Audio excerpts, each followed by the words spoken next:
This is the Sakar Murli of the 12th of February 2025.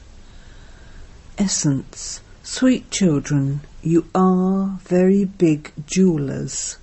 You have to make everyone wealthy by giving them the jewellery of the imperishable jewels of this knowledge. Question. Which main aspect should you be very careful about in order to make your life like a diamond? Answer. The company you keep. You children should keep the company of those who shower the rain of knowledge well. What benefit would there be in keeping the company of those who don't rain at all? The company you keep influences you a great deal. Some of you become like diamonds in good company. Others become like pebbles by keeping someone else's company. Those who are knowledgeable will definitely make others equal to themselves. They will take care of themselves by being careful about the company they keep. Om Shanti. Sweetest spiritual children, you remember the whole world and the whole drama very well in your intellects. This contrast is also in your intellects. All of this should remain firm in your intellects. Everyone in the Golden Age was elevated, viceless, pure and solvent. Now the world is corrupt, vicious, impure and insolvent. You children are now at the confluence age. You are going across to the other side. Where a river meets an ocean, it is called a confluence. On one side is sweet water, and on the other side salt water. So this too is a confluence. You know that it was definitely Lakshmi and Narayan's kingdom in the Golden Age. The cycle turns in this way. It is now the confluence. At the end of the Iron Age, everyone is unhappy. This is called a jungle. The Golden Age is called a garden. You are now becoming flowers from thorns. You children should have this consciousness. We are claiming the inheritance from the unlimited Father. This needs to be kept in your intellects. The story of 84 births is very common. You understand that your 84 births have now ended. Your intellects are nourished with the fact that you are now going to the golden-aged garden. Our births will then not take place in this land of death. Our births will be in that land of immortality. Shiv Baba is also called the Lord of Immortality. He is telling us the story of immortality. There, whilst in bodies, we will remain immortal. We will leave our bodies happily at our own time. That land is not called a land of death. When you explain this to others, they will think that you have this complete knowledge. The world has a beginning and an end. A child becomes a youth and then grows old. The end comes and then he becomes a child again. The world too becomes new and then a quarter old, half old, and then it becomes completely old. Then it becomes new again.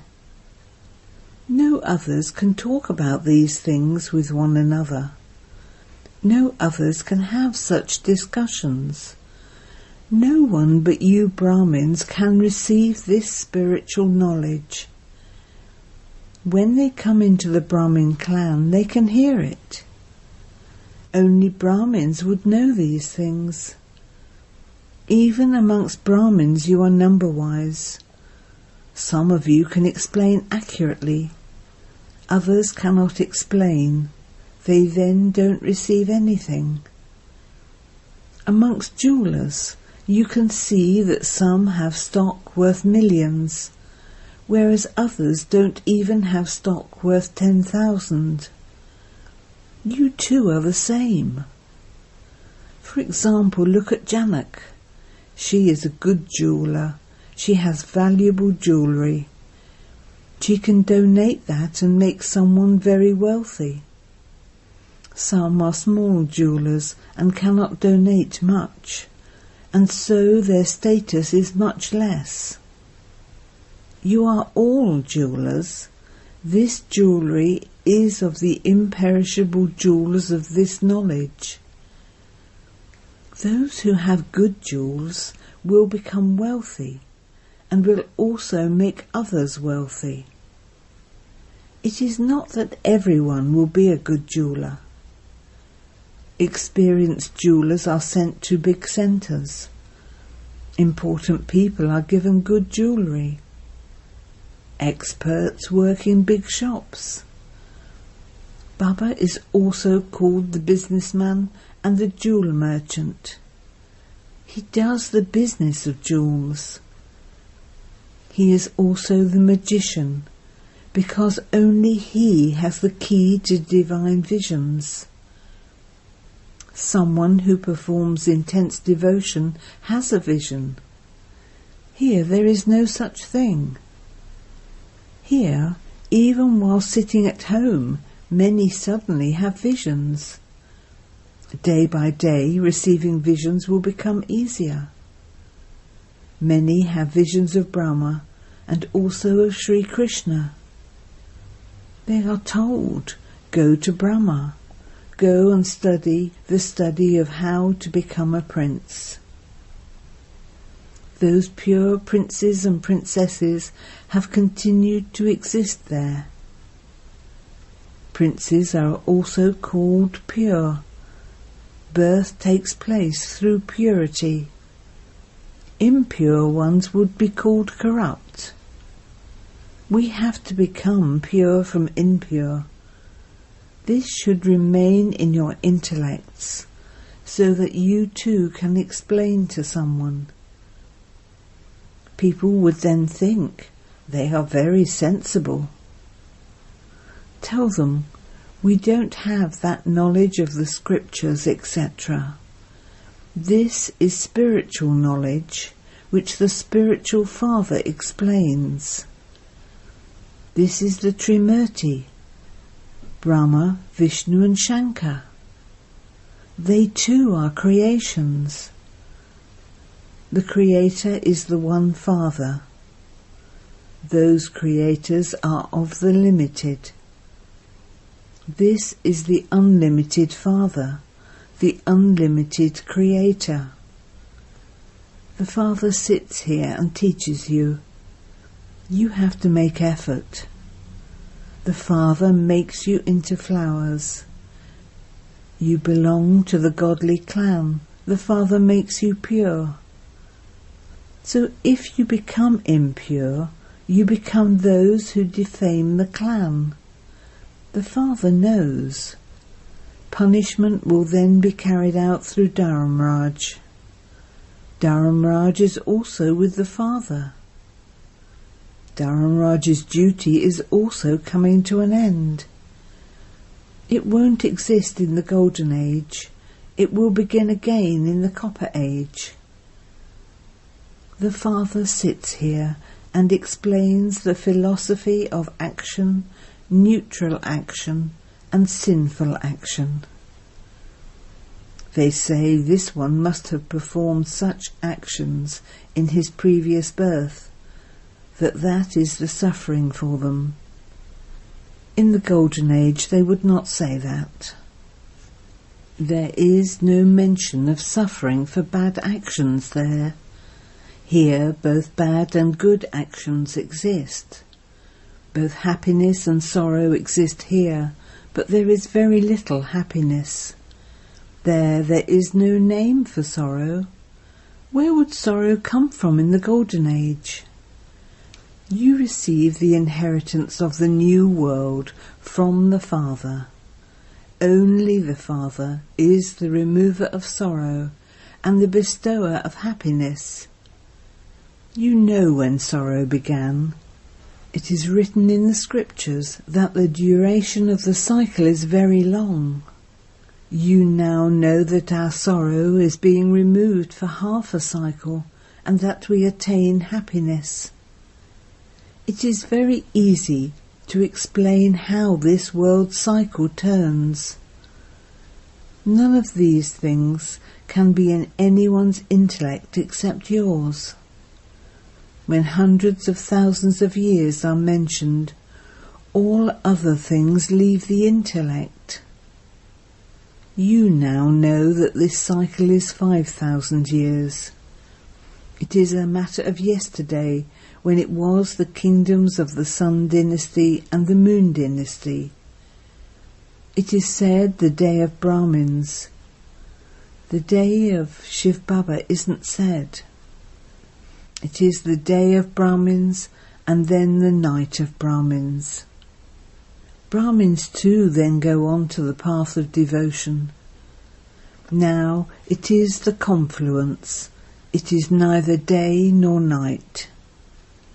You know that you become Brahmins, then deities, and then warriors in the Silver Age. Keep this firmly in your intellects. No one knows these things. They say it is written in the scriptures that the duration is very long. Where did you get this calculation from? This drama is eternally predestined. No one knows this. It is in the intellects of you children that the Golden and Silver Ages last for half a cycle, and that devotion then begins in the middle. That becomes the confluence of the Silver and Copper Ages. Those scriptures, etc., are gradually created in the Copper Age. There is so much paraphernalia of the path of devotion. The tree is so tall and wide. Its seed is Baba. It is an inverted tree. First and foremost is the original eternal deity religion. These things that the Father tells you are completely new. No one knows the founder of this deity religion. Sri Krishna is a child. The one who gives this knowledge is the Father. They have removed the Father's name and replaced it with the name of the Son. They have only shown the divine activities, etc., of Sri Krishna. The Father says the divine activities are not Sri Krishna's. They also sing, "O Lord, your wonderful games are unique and unlimited." The divine activities are those of only the One. The praise of Shiv Baba is unique. He is the one who remains constantly pure. In spite of that, he cannot enter a pure body. After all, they call him to come into the impure world and purify us. Therefore, the Father says, I have to come into this impure world. I come and enter this one's body at the end of his many births. The Father says, the main aspect is remember Alpha. All of the rest is detail. Not everyone can imbibe that. I only explain to those who can imbibe it. To the rest I say, man above. everyone's intellect is number-wise. Some clouds shower a great deal of rain, and some shower a little rain and go away. You are also clouds. Some don't shower rain at all. They do not have the strength to draw this knowledge. Mama and Baba are good clouds. You children should keep the company of those who shower the rain of this knowledge well. What will happen by keeping the company of those who don't rain at all? Your company influences you a great deal. Some become like diamonds in someone's company, whereas others become like pebbles in the company of others. You should hold on to those who are good. Someone who is knowledgeable will make others become like flowers equal to himself. Keep the company of those who have been made knowledgeable and into yogis by the true Father. Do not think that you will hold on to someone's tail and go across. Many say this. That aspect does not apply here. Would a student pass by holding on to someone's tail? He would have to study. The Father also comes and gives this knowledge. He knows, at this time I have to give this knowledge. On the path of devotion, it isn't in his intellect that he has to go and give this knowledge. This is all fixed in the drama. Baba doesn't do anything. If someone's part is of having a divine vision in the drama, then that one receives a vision. The Father says, "It is not as though I sit and grant visions, it is fixed in the drama." If someone wants to have a vision of a goddess, that goddess would not grant it. They say, "O God, grant me a vision." The Father says, if it is fixed in the drama, it will happen. I too am bound by the drama. Baba says, I have come into this world. I am speaking through this one's mouth. I am seeing you through this one's eyes. If this body were not here, how would I be able to see you? I definitely have to come into this impure world. After all, I am not invited to heaven. I am only invited to the confluence. When it is the confluence, I come and adopt a body. Only then do I see you. Whilst in the incorporeal form, I cannot see anything. A soul cannot do anything without organs. Baba says, how would I be able to see? How could I make any movements or speak without a body? It is blind faith when they say, God sees everything, He does everything. How would He see? When He receives organs, He is able to see. The Father says, everyone does good and bad work according to the drama. It is fixed. I do not sit and keep an account of the many millions of souls. When I have a body, I do everything. It is also then that they call me Karan Karavanhar. Otherwise, they wouldn't be able to call me that. It is when I enter this one that I am able to purify. What can the soul do from up above? He can only play a part through a body. I too come and play a part here.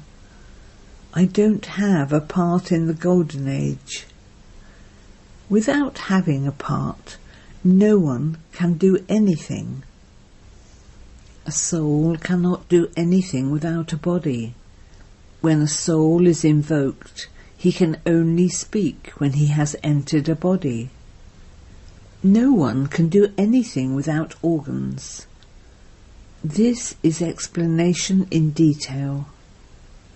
Still, the main aspect you are told is, remember the Father and the inheritance. The unlimited Father is so great. You would have received your inheritance from him at some point. No one knows this. They call out, "Come and remove our sorrow and bestow happiness." However, when? No one knows this. You children are now listening to new things. You know that you are now becoming immortal.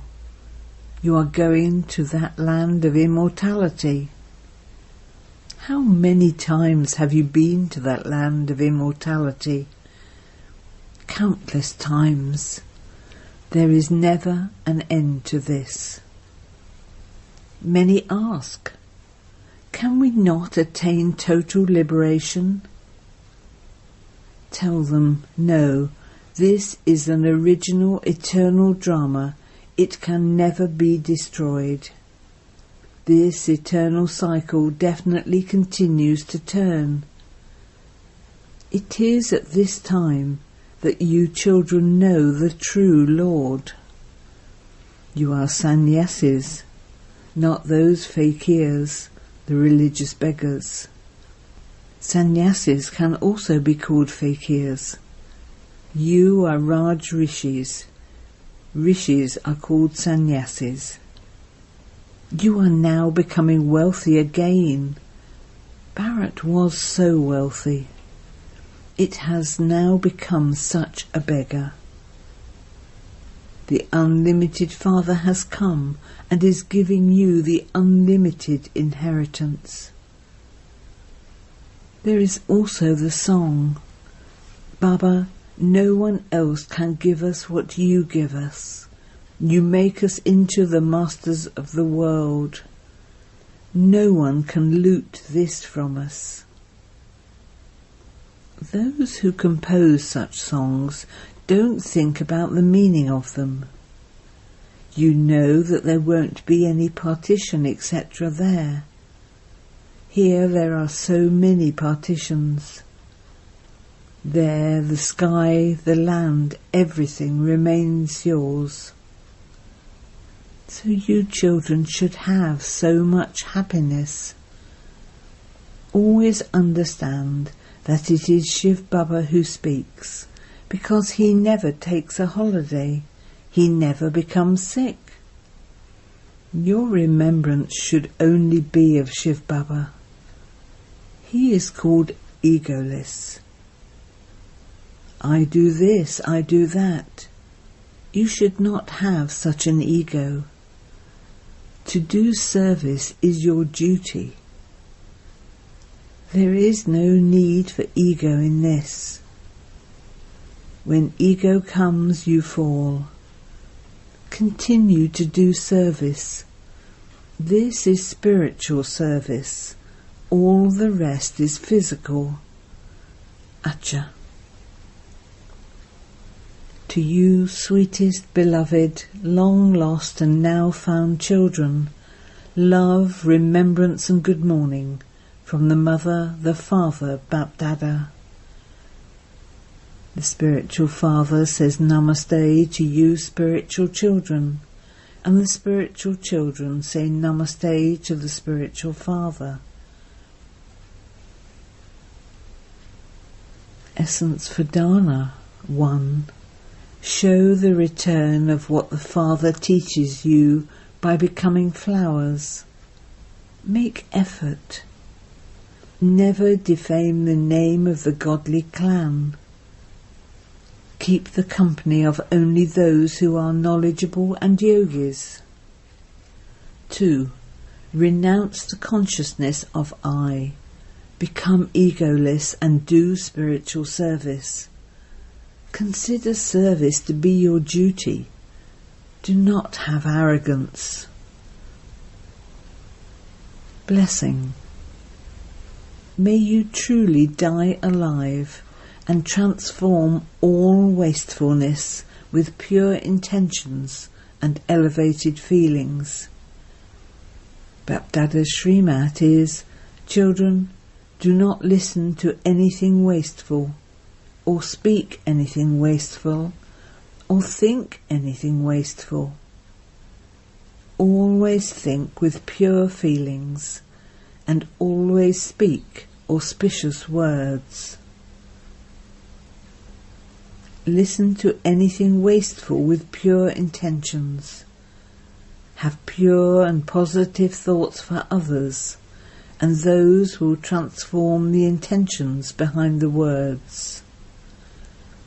Constantly keep your intentions and feelings elevated. Transform yourself, but do not think about transforming others. Transformation of oneself becomes the transformation of others. In this let me be first. Only in this life of dying alive is there pleasure. This is known as the great sacrifice. In this die happily. This dying is living. This is the true donation of life. Slogan. With the concentration of your thoughts, elevated transformation can take place at fast speed.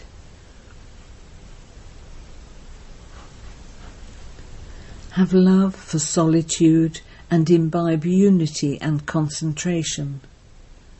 The power of the gathering can achieve whatever is needed. The memorial of the unity of the gathering are the 5 Pandavas. The power of unity is shown by saying Haji, Haji. They gave their ideas and then tied themselves in a bond of unity. This unity is the means of success. Om Shanti.